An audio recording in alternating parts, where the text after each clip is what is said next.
Okay, today we're gonna be talking about the magic in pet dog training. People think that there's some kind of magic in pet dog training or like some type of ancient wisdom that only dog trainers know, passed down from ancient times or something. But when I tell my clients that the more simpler your approach is, the simpler it is, they're always surprised. And in fact, the more you have common sense, you are likely gonna succeed in your pet dog training journey. When you ask people who don't really have hands-on experience, they will always say to you, oh, use this tool, oh, talk to the vet, or give this medication. I'm not saying that all these things are not true or not working, but there is no one way here. There is no absolutes. Dog training is a holistic approach. You know what people think is magic in dog training? It's the tools and the drugs and the surgery, spaying and neutering. Here's the truth. When you treat tools or anything, whatever you can think of, correction, devices, surgery, medications, you might see some change in the first few weeks maybe or months, but it won't last, I tell you. It won't lead to true freedom for your dog. In fact, most of the time, it makes things worse. Dog's behavior declines again, and now you blame the tool. You blame the method, the dog trainer. They say, oh, my dog's depressed, fearful, nervous, and their first move is to slap some drugs or SSRI. But bro, you haven't even tried to walk your dog yet through adversity, stress, anxiety. You haven't built yet their mental or physical resilience to whatever your issue with the dog is. You go straight on medicating the dog, flattening their personality, shutting down their instincts, and then refuse to take accountability.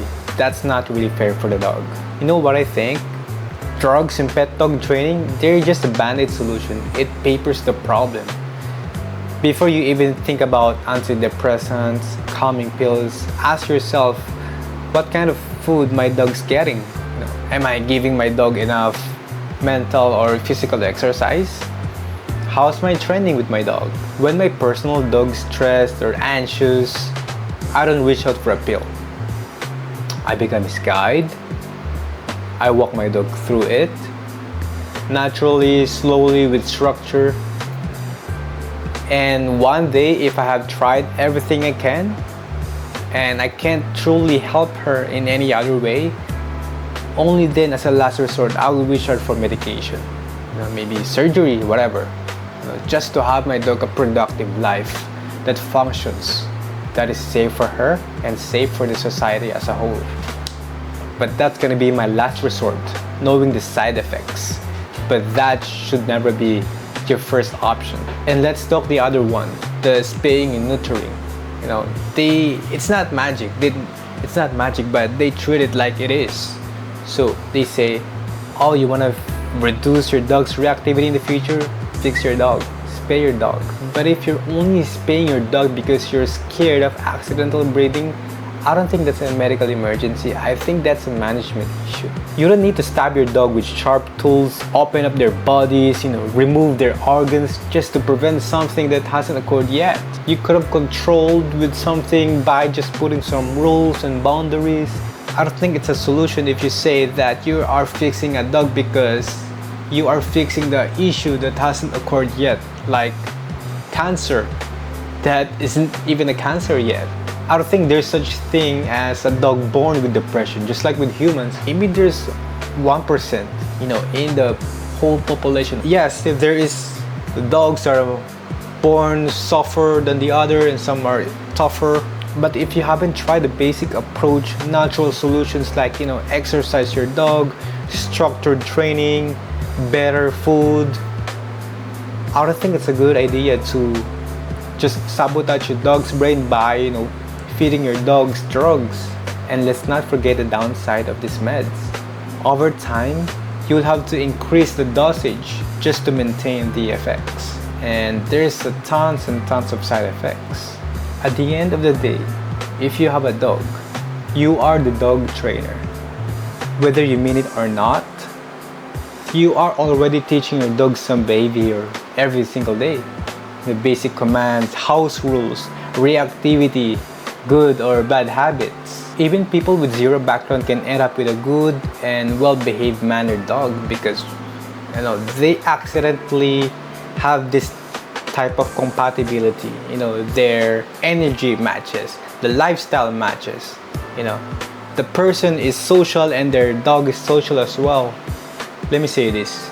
The common reasons people are struggling with their dogs because they chose the wrong dog for their lifestyle. You got a medium to high energy dog, but you're not active.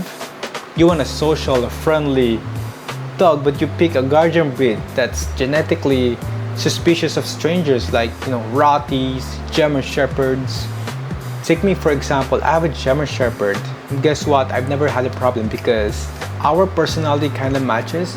I'm more of a antisocial, and my dog's like that too, and we're just like being ourselves. That's why I can bring her anywhere with me.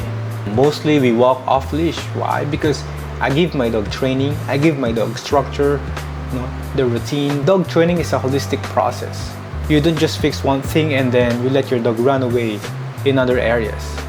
No, it's not, oh, if he stops barking, I'm done now.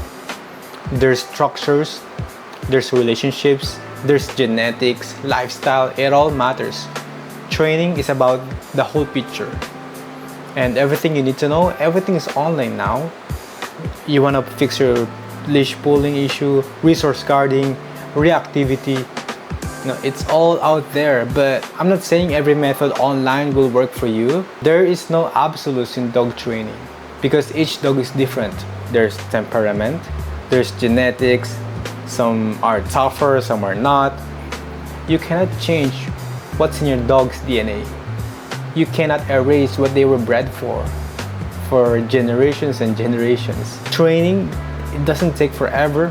Pet training isn't supposed to take years. So you want to fix your leash pulling issues, you could fix that in maybe 5 minutes, 10 minutes. You want a off-leash trained dog, you can fix that as 6 to 8 weeks. So really, there's no magic in here.